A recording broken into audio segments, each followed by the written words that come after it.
program. I'm Billy. I'm here with my buddy Don. Hi, Don. Hello. And here we are with yet another astounding episode of the award-winning Emmy, Grammy, Academy Award nominated Dead Time Radio Show. I liked all those titles. I think so. I think that someday we should actually have all those. We're How are we going to win an Academy Award, though? Would I be nominated for Best Supporting Actor? Yes. In a comedy drama? Yep. That'd be awesome. Hey, you guys want to send us some emails? You can send them to thedeadtimeradio@gmail.com and check out our website. We got cool stuff. Last episode, we had talked about the email we got from the family that we did the investigation on the USS Yorktown with, and it was really awesome to hear from them. They were a great group of people, and I hope they are enjoying our show, and I hope that they felt we did them really good justice on our show with the stuff that we did. Speaking of ghost haunts, Dawn, we're going to be doing another one soon. We're going to be looking for haunts. I'm excited. Yes, me too. We have done a little offshoot, little paranormal group called the South Carolina Organization of Paranormal Exploration. And we really, really, really loved doing the ghost hunting stuff. So we're going to do a lot more of it. Plus, it's really easy for us to get fucking awesome shows if we go out and get awesome evidence to share with you guys. True. If you guys know of anybody in the South Carolina area that has a haunted house or knows of a really haunted place that would need some investigating, please let us know. Send us an email at thedeadtimeradio@gmail.com. Give us their name, a way of contacting them, and we're willing. We're willing to go anywhere and check it out. And, of course, there's plenty of places outside of South Carolina we want to check out eventually. But we're still getting our baby steps with the haunts of things that we don't know yet, like areas and stuff. So keep in touch, stay in tune with that stuff. There will be more to come on that, I guarantee it. But we're going to do one of my favorite types of shows. I love this shit because it just proves everything that I say about how stupid humanity is. We haven't done it in a while. We are doing... What are we doing, Don? Darwin Awards. That's right. Yay! It's another installment of the Darwin Awards. You guys love it. You guys asked for it. We love Yes. it. We love talking about it. Some of the stories are just unbelievable. Don wanted to try something different and do holiday Darwin Awards, but we couldn't find a really good website. So we're just going to go to our all-time favorite website for Darwin Awards stuff because there's plenty of shit on here. And this is the DarwinAwards.com. And while we're perusing, didn't even realize it, they actually have, for the year 2021, some Darwin Awards. So 3, yes. Well, so far. There's 3 on the list, far. but I think there could be more. No, the award has to... awesome. Remember, we read all the criteria for the Darwin Awards on the first one. No, I'm talking about there might be more on the list. Nope, there is only 3. Okay, no worries. All right. They have to meet that criteria that they have. No, I know about the criteria. I'm just saying there's only... For the year of 2021, I thought there was more than just 3. All right, so... This one's a good one. A relatable retro Darwin Award prank. So apparently this happened in 2005, but it's a retro award. Airborne Petty Officer Brandon Dilbert of the United States Navy. What's funny that his last name's Dilbert. Was like so many heroes before him.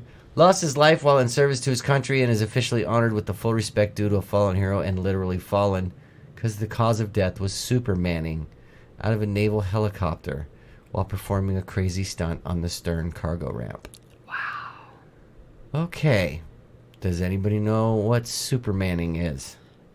I would assume that's where you jump out and you don't have anything to catch you. And you fly with your arms stretched out. Yep, like straight you're out. Superman. And he probably did a massive belly flop onto something. Oh, he bounced about 12 feet. Yeah. Brandon was serving his country during the war in Iraq, and supermanning had recently been invented by certain troops goofing off in aircraft such as large helicopters with a rear cargo exit. Somebody, such as Petty Officer Brandon Dilbert, would contrive a makeshift harness using a safety belt or cargo strap, then lower their body out the back of the aircraft with legs outstretched and arms straight out ahead, flying horizontally like Superman with one fist pumped forward. In this sensationally relatable pose, Superman must hold tight to that makeshift harness to defeat the supernaturally strong winds and allow pictures taken, then mightily haul oneself back into the aircraft before the pilots find out. Well, the MH-53 is the largest helicopter in the United States, cruising at a nominal speed of 138 miles per hour and carrying 52 troops or 36,000 pounds of cargo. It's a very big helicopter. The pilots were unaware of the crew's nonsense because cargo obstructs the aft view in a fully loaded MH-53, and it is not common for military helicopters to fly with the cargo ramp partly open. No way the pilots could see crew sitting on the open ramp. But if they did, they would laugh first and ask questions second. To be specific about this instance, one in a series their later investigation revealed, Petty Officer Brandon strapped a 10-foot belt under his shoulders and slowly let himself out over the edge of the cargo ramp while fellow crews tapped winning photos of his antics. But his iron grip did slip, and the full weight of his body was briefly held by the loose harness, which soon slipped from under his arms off his shoulders, sending him falling 125 feet into the Persian Gulf. Wow. Gravity. Yeah. A vivid mental poster imagines the bystanders asking, "Are you okay?" And the super petty officer responding with an A-OK hand sign, leaving only one hand holding the strap. Whoops. One can also imagine the crew suddenly radioing the pilots to slow and descend. Oh, no reason. Just seems a bit high we're flying, eh, no? A bit drafty in here. Right. Rear Admiral Denby H. Sterling II was the commander of the Atlantic Naval Air Force at the time, under whose aegis the MH-53 from Mine Countermeasure Squadron 15 operated. The good admiral had never heard of supermanning, but after investigation determined that this unsafe and unallowable practice had gone on for a decade or more. 4 other crewmen in the squadron admitted to having supermanned in the past.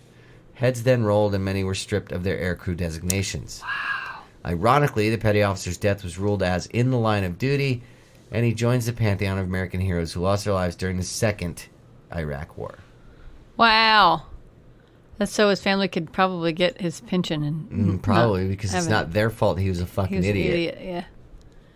But, yeah, you don't really get that much of a pension as a petty officer. If you're like, probably he was like, what, petty officer second class or something. Not a lot of money there. But if they canceled it, if they said it was suicide because he jumped out, he went on his own. If he dies, they don't get the pension. They get insurance, his life insurance, and usually that's like about $25,000. In the line. Yeah. What? Okay. But if he would have committed suicide, that would be nothing. There would be nothing anyway. Yeah. So yeah, at least I got something for his antics. Right. So this just happened recently. 12 September 2021, Berkeley, California. Roll of fat cigar brain power for 2 mental midgets who climbed out of their vehicles on a busy Interstate 80 to argue about who slammed into whom. In short order, both Argle-Bargles got slammed into again, this time without the protection of a metal cage. The second crash occurred at 1:30 a.m. when a hapless Mini Cooper driver swerved to avoid the Dodge Durango and Chevy Malibu wrecks, accidentally colliding with the men. A lesson we all should remember is that neither dead driver cares about that dispute anymore. Learn from the mistakes of others. 2 men paid a steep price for their situational unawareness. It was also not fair to the traumatized Mini Cooper motorist. Alcohol or drugs do not appear to be a factor, just ordinary lack of common sense, and that is our daily Darwin Award. See, this is why people just fucking, they suck ass, and they can't drive, and then they blame the other driver, and then there's fights, and that's where road rage comes from, because people are fucking stupid. Yep, and then both cars get shot up. Yep, well, they just did a service to all of us for that one. Ooh. That's kind of creepy looking. Somebody got killed from that, I can tell. There's a big old rock that looks like a fell. Erected. Right. It's phalanx. Yeah. This is a retrospective from 1976. Opus 40 is an ambitious stoneworks some compare to Stonehenge, flaunting 6 acres of land of hand-built stone ridges, bridges, moats, and monuments. Quarried at the site by old dead guy Harvey Fite, his magnum opus is a wild landscape of stoner madness. Dry stack stonework is a time-tested and durable technique. It's how the Roman arches hang together. And as goes the Roman Empire, so goes Harvey Fite. Mr. Fite died at the age of 72, only a few years short of completing the walls, ramps, and stairways, placid pools, murky moats, and subterranean passageways of his dreams. And how, you ask, did this stonemason bite the dust? He died Darwin dumb, to be honest. While riding a lawnmower, Harvey zoomed out onto a precipice and fell into his own stone quarry. And snap, just like that, he was stone dead.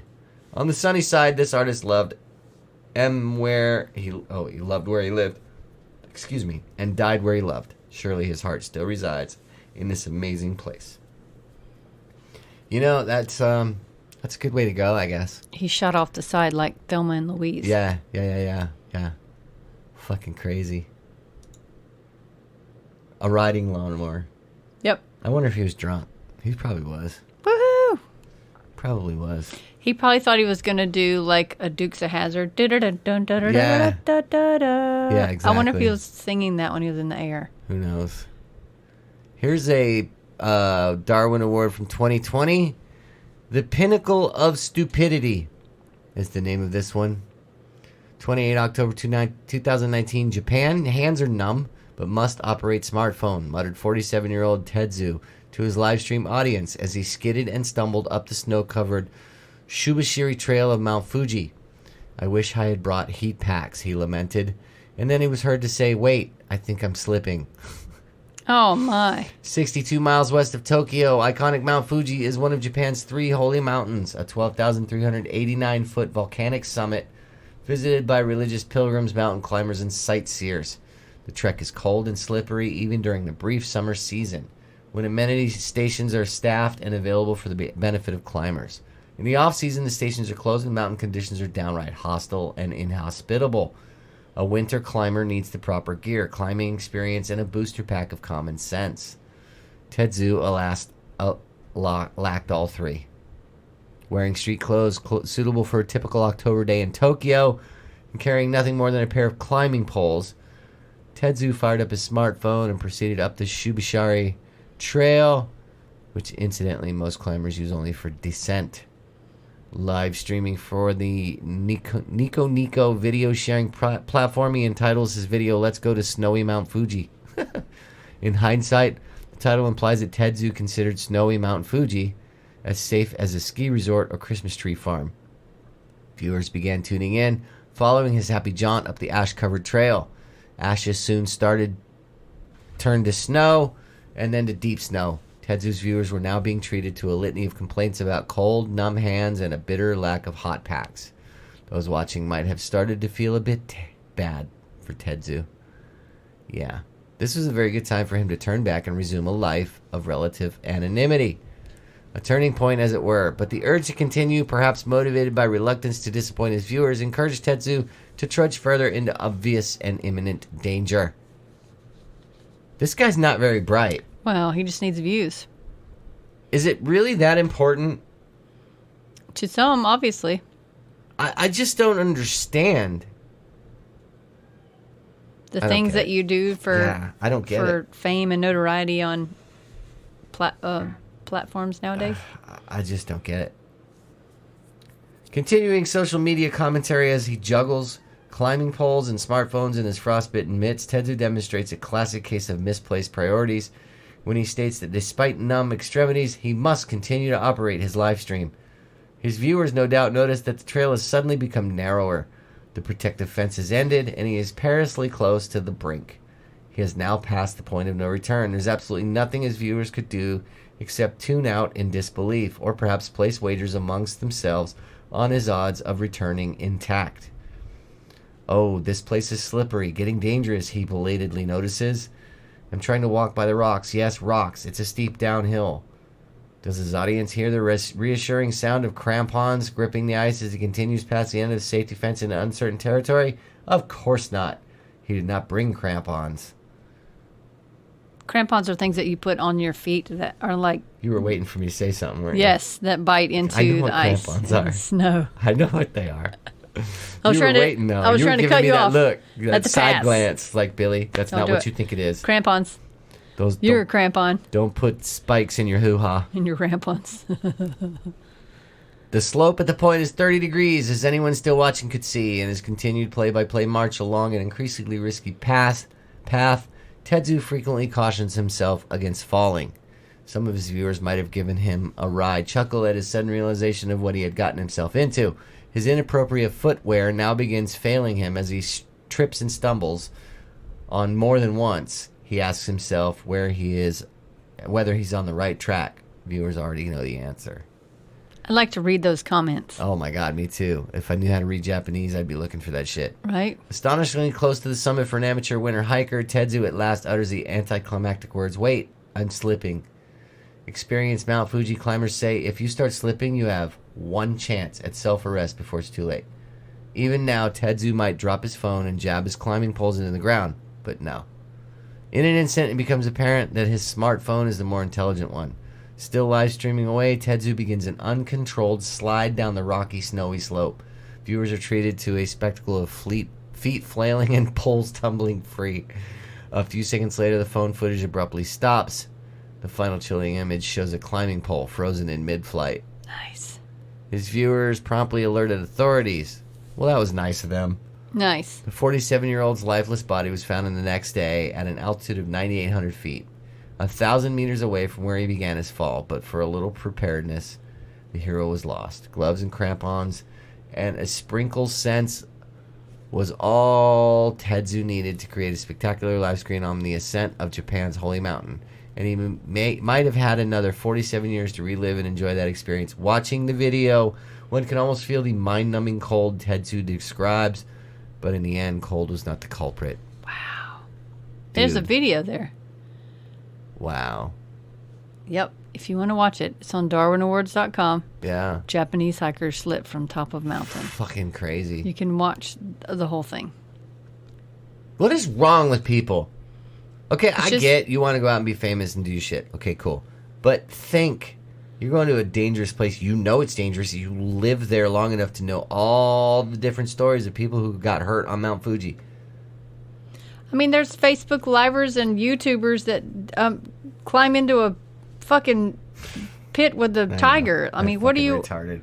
Well, I don't understand what your thought process is. Or a lion or gorillas. Like, don't go in the wild. Not when you don't know what you're doing.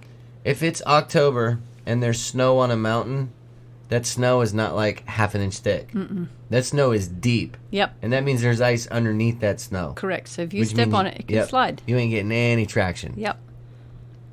He was not prepared. Not at all. Here we go with a slack robatic effort. I like how they wrote robatic. I think that has something to do with what's going on here. February of 2020. In Australia, at midnight, the phone rang for Police Inspector Campbell Hill. What? Someone fell into the sinkhole? Bloody hell. Better ring up the fire department. We'll need their rope rescue rig for this one. Say that fast 3 times. Rope rescue rig. I can't. Cave Garden. I can't even read a simple sentence today, let alone try and fucking tongue twister shit. You did good. You did too. Cave Garden Sinkhole, the most magical spot in South Australia, is actually the cenote on the flanks of a dormant volcano. Ooh. Cenote. Is that what? Yeah.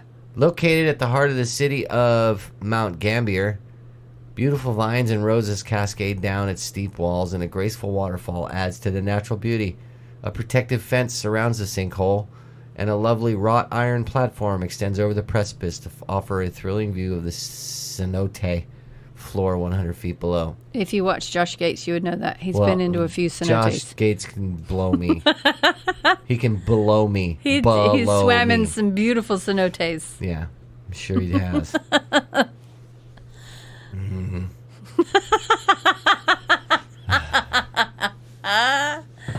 The mayor said the sinkhole, a popular local and tourist attraction, was a safe environment for many years, enjoyed by thousands of people. Inspector Hill may have muttered those same rueful words as he arrived before dawn on Sunday morning. The fire service had already rigged the rope rescue apparatus. Searchlights focused on the lifeless body of 20-year-old Bradley Streeter, who was hoisted up and out of the sinkhole at 3 a.m. Police investigation swiftly uncovered the events that led to his tragic tumble. 2 facts were certain. Bradley died instantly at the scene, and foul play was ruled out. But when Inspector Hill was told the specific reason for Bradley's death, he could only stand dumbfounded. He did what? So basically, somebody there. I guess there's some Facebook posts on here too that go with this. They make comments. What do you mean they drained the pool? That's what one of them was. Bastard owes me a 20 spot. Told him he couldn't do it.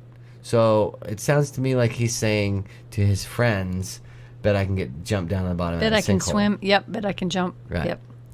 Unlucky, you poor silly bastard. Rest in peace. Likely all of us have done some almighty stupid shit and lived to tell the tale. Obviously, he did not live to tell the tale, Matthew. Bradley was a cheeky lad with a heart of gold, adventurous and mechanically talented, fond of four-wheelers and fishing, an aspiring mechanic with a side hustle selling car parts. He had a good future ahead of him and was well loved by family and friends in his small hometown, 5 hours away from Mount Gambier. So Inspector Hill found it hard to accept what witnesses and first responders were telling him. Young Bradley did a midnight handstand on the viewing platform. Oh, no. Yes, a handstand. Moments before midnight, Bradley was poised upside down on a rail 100 feet above the dark cave floor. In a single moment, his proud alley-oop became a disastrous alley-oops as he lost balance and his trajectory took him down into the deep, dark cenote. Friends were with Bradley the night he performed an illegal handstand that resulted in his I bet they took death. Pictures.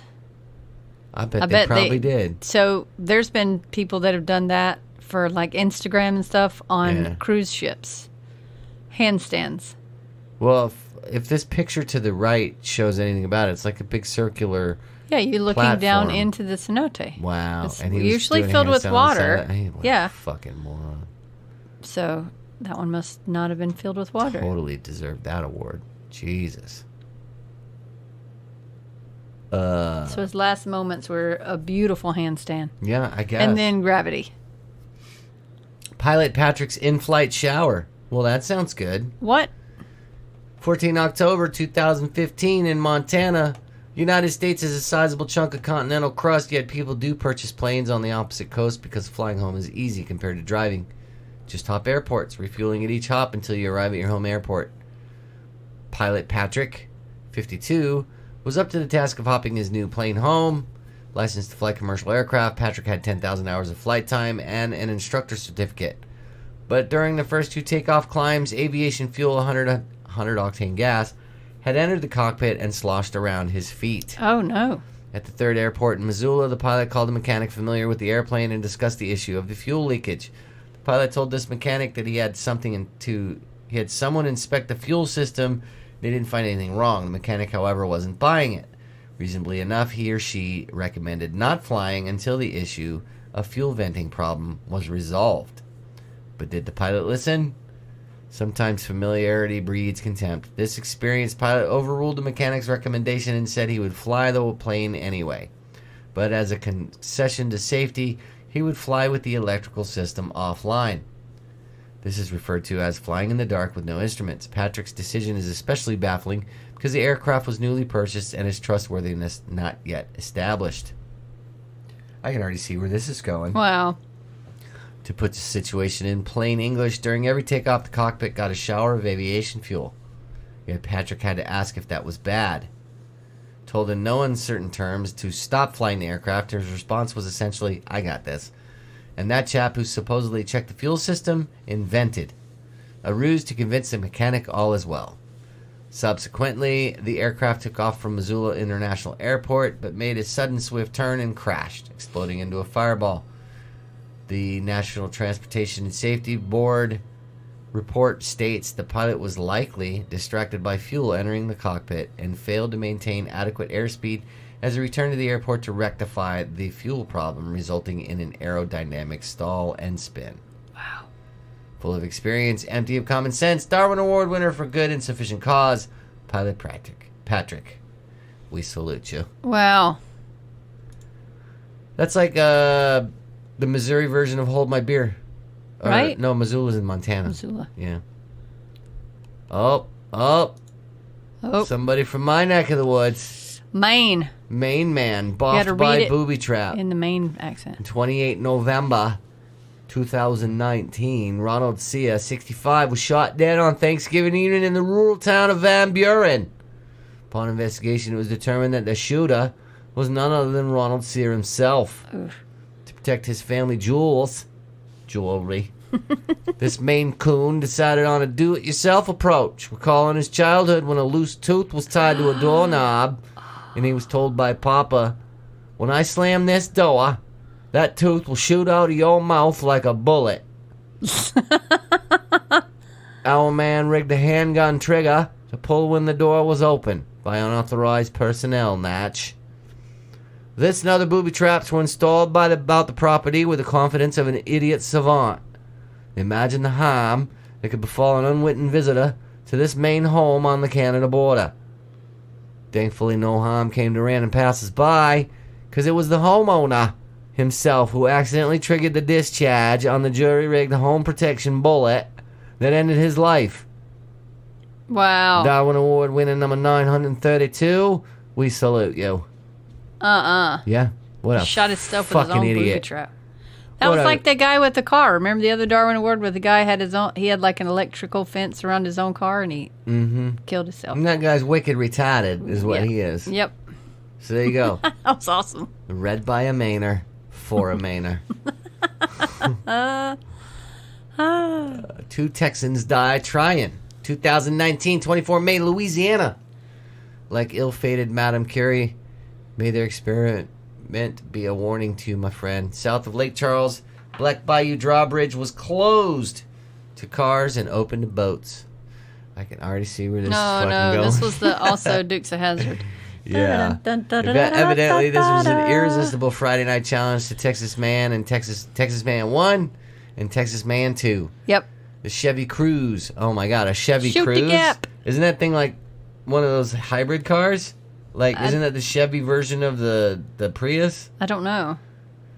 The Chevy Cruze stopped on Black Bayou Bridge, and a Texas man emerged and pushed up the safety gate for the drawbridge. His second mistake was to jump back in as the driver accelerated rapidly up the open drawbridge ramp, thinking, shoot the gap! Oh my God. You cannot live long if the road's IQ is higher than your own. In this IQ test, our double Darwin winners failed. Indeed, they set a new low because these Texas men, unlike the Blues Brothers, lacked cop tires, cop engine, cop suspension, and a mission from God. A witness observed a passenger emerge and push up the arm of the safety gate, then get back in while the driver backed up a bit and accelerated hard over the drawbridge. Over the bridge and through the waves, our double Darwin winners paved new ground and demonstrating a new dead end leading off the path of evolution. Can you imagine just watching that? Like you're sitting there going, oh shit. Dude. Let me record this. The Shoot the Gap tragedy happened at 2 a.m. The car sank from sight, and it was no easy task to locate the wreck. Louisiana State Police divers eventually located and lifted the vehicle with pontoons and recovered 2 drowned bodies from the Black Bayou. Wow. Wow. They were drunk. Yep. 2 a.m. driving home from the bar in a fucking Chevy Cruze. That's not gonna do it. No, that's like a 4-cylinder engine. If you have like a Mustang or if they had the GTO AC on because it was fucking Louisiana, they did have the AC on, then so that means it was down. a 2-cylinder engine at that point. Maybe a GTO oh or. My God. Yeah. Oh, yep. That's crazy. They can't. It didn't have enough ass to get out of its own way. I guess not. That's fucking They crazy. just went right over the side. There was no lift. Okay, look, I've done dumb stuff when I was a kid, but I've never done stuff like that. But when you grow up watching stuff like that. I grew up watching stuff like that. The Duke boys, they're at it again. I just fucking... I've done, watched all that shit. I never thought I'm going to get in my car and jump a fucking bridge. No, I drive a Prius. I've driven a Saturn. I drove a Honda Accord, so mine's never had enough ass to do anything to be able to jump a bridge. That's just insane. Boomerang. Now, I wanted to. It looks super cool great. when you see it on the TV. Mm-hmm. The only time I ever jumped any ramps or shit like that was when I was a kid on my bike. On your bike, yep. And I did on the bike. only a couple times when I slammed my fucking nuts right on that middle bar. Or your skateboard. Right, or slammed my chest into the fucking handlebars because I wasn't positioned properly. Yep. To be like, all right, I don't want to do that anymore. That hurts. I'm not doing that. Boomerang Drone Zone. I like the name of that. Hey, baby, want to see my Boomerang Drone Zone? Into your drone zone? May 29, 2019 in Iraq. I swear to God I can read people. A weaponized drone incident is a source of many good laughs among British troops and keeps morale high. They hope that publicizing it will serve as a deterrent to ISIS insurgents. An ISIS fighter in Iraq was killed by the drone she or he launched to attack UK troops based near Mosul. A UK security source reported, "This idiot wired up a drone with explosives, but was killed when the batteries ran low and the drone flew home." Detonated over the ISIS fighter's head with fatal consequences. That's karma right there. Mm-hmm. ISIS is seen by the West as an insurgent horde attempting to return the medieval Islamic caliphate to Iraq and other areas of the Middle East. Western military superiority vastly eclipses ISIS's improvised weaponry, ingeniously assembled from low-cost consumer items. For instance, they wire up drones with C5 explosives and detonate them above coalition forces. But the tables turned when, unbeknownst to them, excuse me, they purchased drones pre-programmed to return to base in the event of a low battery. Oh, no! Fucking beautiful. Drones have been around for 100 years. Unmanned experimental aircraft took flight in World War II or World War I, and the first quadricopter soared to success in 1923. These were developed by the U.S. military forces and ridiculously, prohibitively expensive for consumers.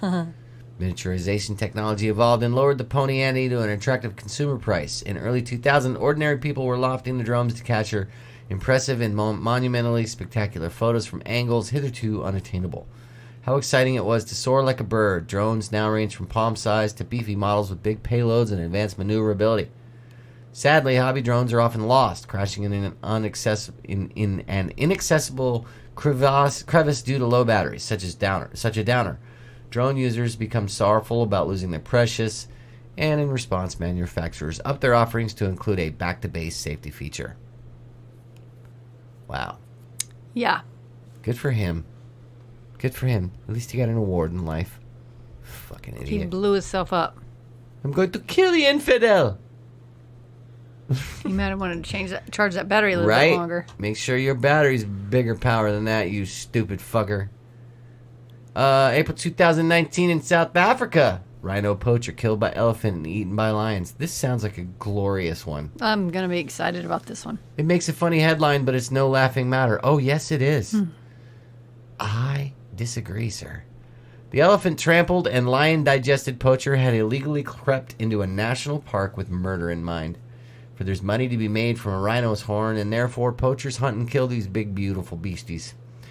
Poor rhino, sad victim of the human greed for money.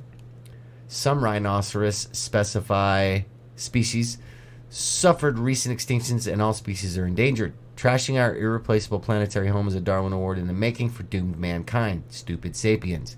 Human extinction? Bring it on. I am with you, my friend. Humans are turning this planet into a bloodthirsty abattoir as we slaughter species after species for no good reason. Killing a rhinoceros is especially barbarous. According to the New York Times article, the target animal is drugged until it can't move. Then the horn is hacked off, an innocent face, and large mammal is left to bleed to death in agony and fear. Yep. That's bullshit. You're cutting off your own, when you rip out your fingernail? Yeah. That's what they do. Hey, you rhinoceros buying barbarian. That money you spend on rhino horn profits, criminals who are slaughtering our beloved animal relatives. I, for one, applaud the elephants and lions who cry out for justice. That's awesome. That's awesome.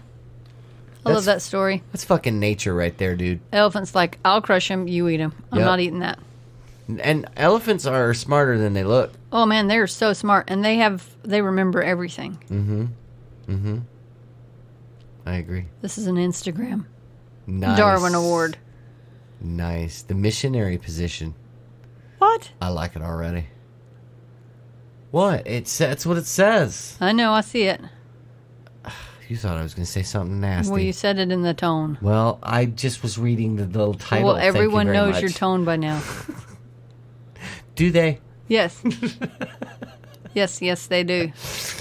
World explorer or a Christian martyr, the most isolated tribe on Earth, kills selfie seeker. I think we read this one once before.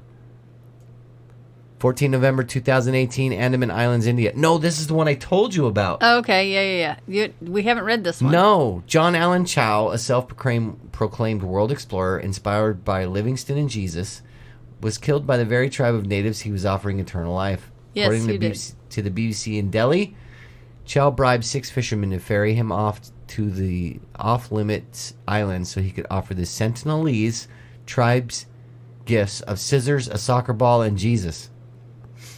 In a letter he wrote to his family, this Vancouver resident and Alabama native said he wanted to make contact with the 60,000-year-old tribe because the eternal life of this Sentinelese tribe is at hand. He paddled to the island in a kayak and was immediately attacked by arrows but continued walking. Stated the global news agency AFP, the fisherman then witnessed the natives tying a rope around his neck and dragging his body along the shore. They were clearly rejecting his gifts.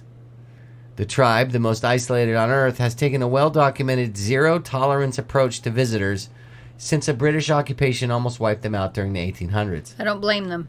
Every tribe should do that. It's no surprise Chao's remains remain unrecovered. They probably ate him. Was he a martyr, as friends called him on Instagram, a missionary according to his parents, or just a selfish selfie seeker, or a genocidal maniac bringing the tribe life-threatening disease? Yes.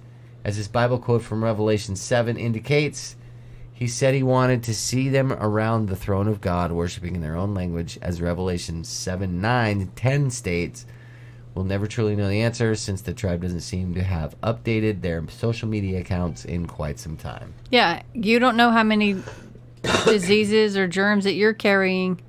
And of course they're not going to let you on their land. They're just going to shoot you. Fucking moron. I just don't.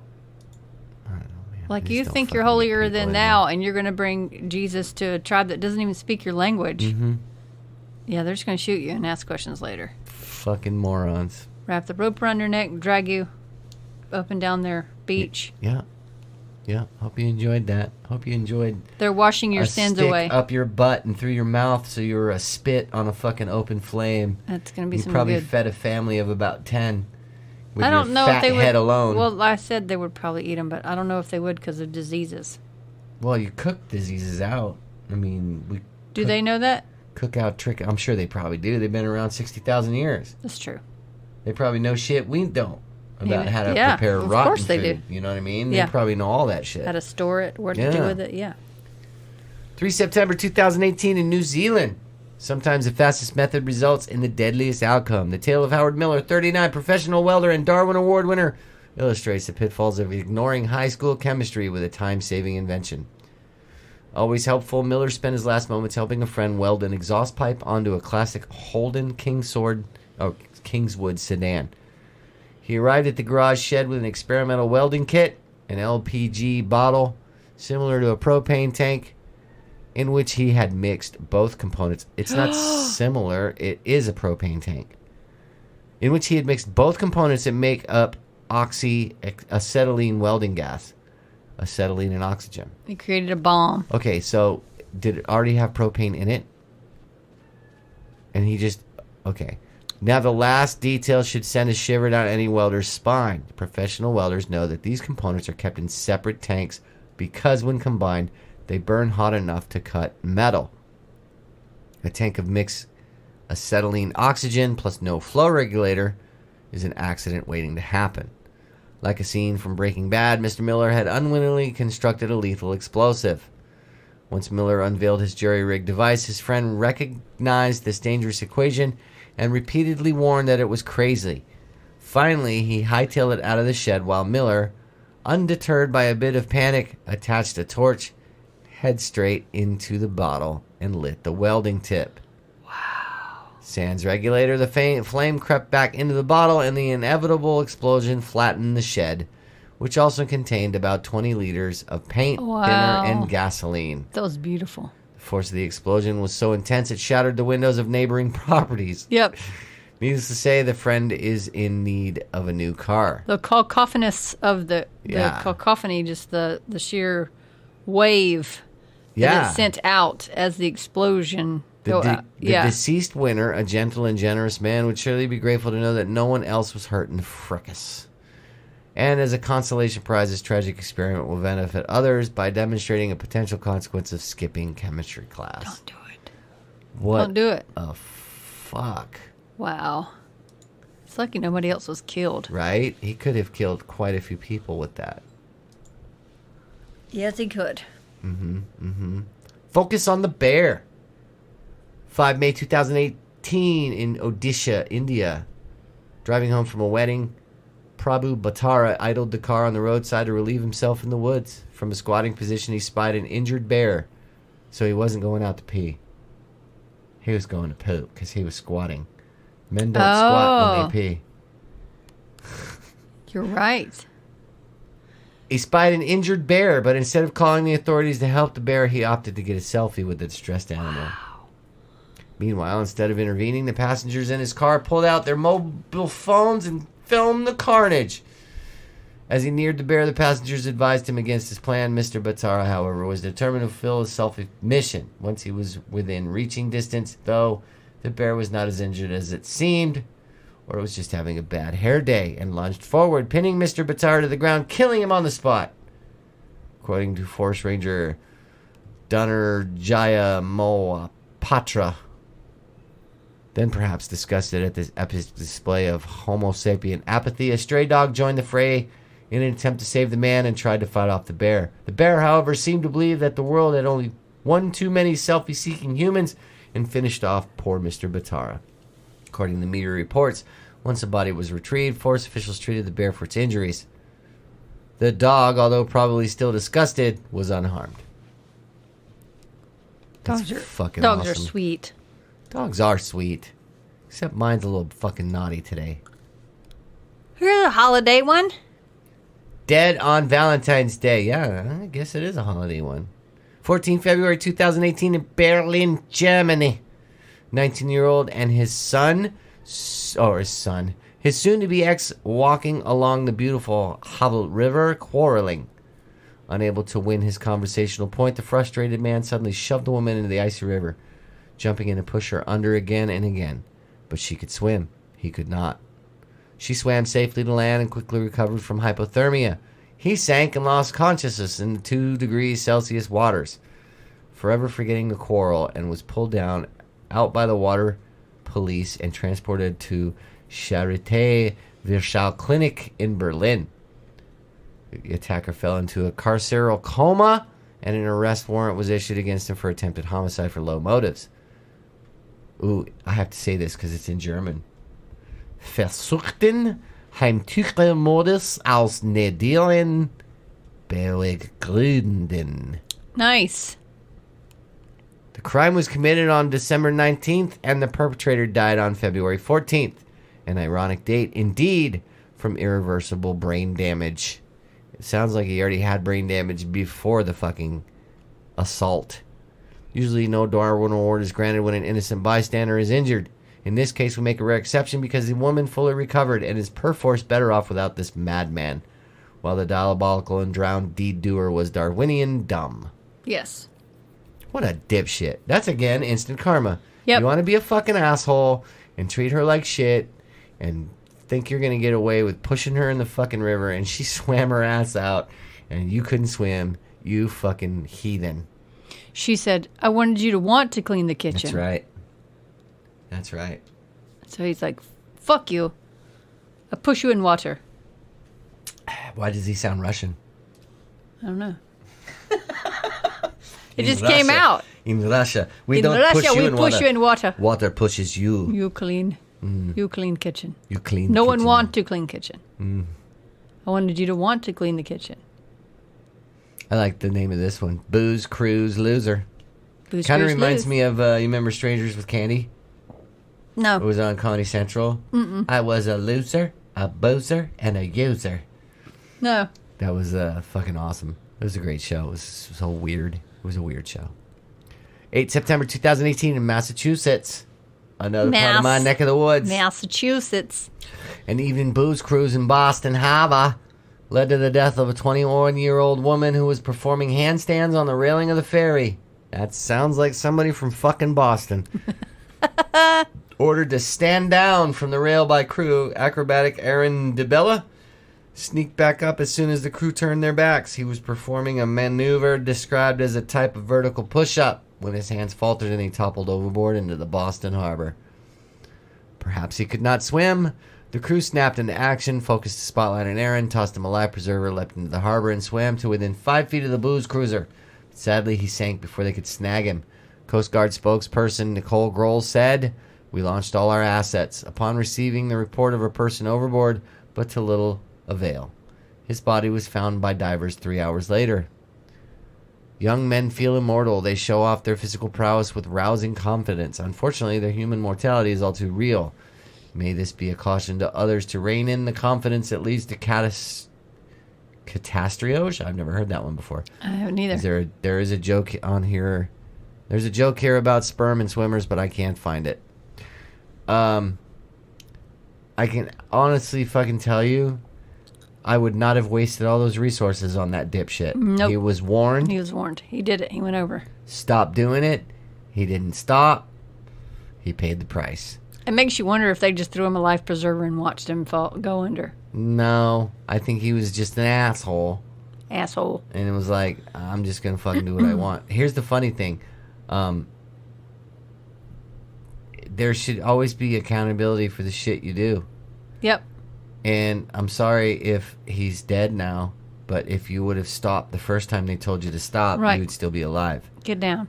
But I know people from Massachusetts, most guys around that age are total cocksuckers. Okay. And think they know everything, and they're fucking like, they're total chads. They really are. They're total fucking chads. They think they're just badass, fucking tough guys that can do everything, and they're fucking stupid. So he earned it. Fucking dumbass. Fumble tumble. That sounds like a sex act. Oh, it does. Hey, baby, you want a fumble tumble? 18 December 2018, Maryland. Like a plot out of Sherlock Holmes, officials found a dead body mysteriously crumpled at the bottom of an up escalator at an Amtrak station at the New Carrollton stop at 2 a.m. That's kind of creepy. That's weird. Perplexed and with no eccentric fictional detective to call, officials did the next best thing. They watched the CCTV cameras. The footage showed the man running up and down escalators shortly after midnight.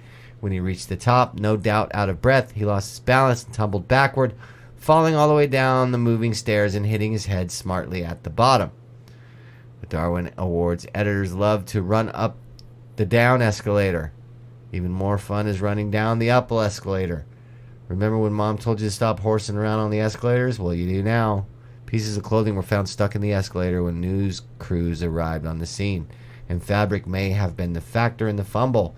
The death did not impact train service, and no trains were running at the time of the tumble. Man, that sucks. So the guy was just down there fucking around. Yep. Doofuses. And he got caught and ripped under there. Goddamn stupid ass people running around the fucking world doing stupid shit. 6 November 1816, New York. Historic. 1816, wow. 1816. Did I say 16, 18? No, I think you said it right. It's just that years. Yeah. That's a long time ago. A founding father of the United States, Gouverneur Morris, was a signatory to the Articles of Confederation and the United States Constitution. He wrote the preamble to the Constitution and has been called the penman of the Constitution. This intelligent and influential man died in New York City from an infection caused by shoving a whalebone in his urethra to clear a blockage. What? What? He put a whalebone in his penis? Yes. To clear a blockage from his bladder? Yes. The flexible catheter was invented in 1752 by Benjamin Franklin to help his brother, who suffered from bladder stones. So instead of just peeing the stones out, the bladder stones are different though. Those the stay bladder in your stones, bladder. yeah, they get stick big. Well, they stop your pee from coming out. So and he Ben was trying to push it up so the pee would go 1720s past. inventor. Flexible catheters were evidently common in medical use, so our historic Darwin Awards winner should have known to go see a doctor. Prominent American statesman was buried at St. Anne's Church in the Bronx. So he probably had bladder stones, couldn't pee, stuck a fucking whalebone up his pee-pee hole to try and pee, and he ended up probably killing himself by either piercing, because it's a bone. Yeah, it's a bone. It's going to Probably pierced his bust fucking your bladder and went septic. Yep. Look at all these comments. Oh, yes, we have to read these. An unfortunate victim of cockblock. Nice. A sperm whalebone? No, a killer whalebone. Nice. Not qualified, he already had passed on his genes to his son. He might have had more kids later on. That's what he gets for boning himself. I like that one. I do too. Penman of the Constitution? Peen man. Peen more man. like it. Fuck yes. I like that one. A good joke here involving the word whale in place of well, boners, blowholes, or pee. They're just giving you a This is taking Moby Dick to a whole new level. This happened before publication of Charles Darwin's Origin of the Species. That's fucking beautiful. Oh, I love it, I love it, I love it. Me too. Mammoth Morons, 2018. Today's group Darwin Award is for the males of the woolly mammoth species. Oh, interesting. They've been extinct for about 10,000 years, in part due to the male's penchant for fossilization. In the normal course of events, a mammoth corpse is not preserved, yet a minority find themselves wedged in glacial ice, swallowed by sinkholes, taffy-footed in a tar seep, or covered over by mud. And those peculiarly preserved pachyderms are mostly males. Multiple causes of the extinction are likely, yet the tendency of males to wander away from the herd and win Darwin Awards cannot have improved the species' survival odds. Swedish mammathologist Love Dalen reported in Current Biology that 70% of about 100 woolly mammoth remains sexed by his research team were male. In many species, males tend to do somewhat stupid things that end up getting them killed in silly ways. Sounds like humans. Yes, it does, the author confided. His journal article cited another study of 14 South Dakota mammoths, of which 13 were males. Natural traps have a fatal fascination for the boys, which leaves the female elephants dumbfounded and presumably grateful for a matriarchal society. The animals vanished so recently that people can eat mammoth meat pulled from the Arctic refrigerator. If the extinct mammoth is resurrected through the alchemy of modern biology, how long can the mammoth species survive before the male members steer the species back into extinction? Yeah, there was a tar pit in California where that's what they're talking about. They found La Brea. Yeah. Mm-hmm. They found all the males. Beautiful, man. Just all wandered in there and just go around. All right, here we go. Darwin Awards Shorts. Old Folks Reunion. March 2018. Birmingham, England. I can't fucking speak. Are you having a stroke right now? I don't know. I think I am. Do I need to call? Man suffers a fatal stroke? heart attack after getting his head stuck beneath an electric footrest at the cinema while retrieving his cell phone from the floor. What? Disclaimer, the perp died 6 days later in the hospital. Reference pictures? Is that what we're looking at? Wow, there's like a whole fucking article about it. Wow. Jesus Christ. Dude. April 2018 in Germany, a 71-year-old woman smoking outside a hospital died from third-degree burns after her oxygen ventilator ignited, setting fire to the plastic upholstery of her wheelchair. Yeah, we have people that My uncle smoke. died that way. Seriously? Yeah, he died from smoking while wearing oxygen. Blow up your face. It will light your lungs on fire from the inside. Yeah, because you're following the oxygen into your lungs. March 2018, Romania, a 50-year-old man was hospitalized Saturday after taking home a projectile he found on the field outside his village and pounding it with a hammer, causing an explosion. Why would you take a projectile home and hit it with a hammer? Wow. You ask that like there's a logical explanation. I want you to answer me. I don't have an answer for you. I want you to answer me. Okay, that is like the dumbest fucking thing you could do in your life. Oh, this is a bullet. Hey, Let me hit it with a hammer. I found a giant fucking artiillery shell. Let's put a fucking hammer and what do you do with it? Yeah, you don't put it on a shelf. Let's oh my God. hit it with an acetylene torch. Right.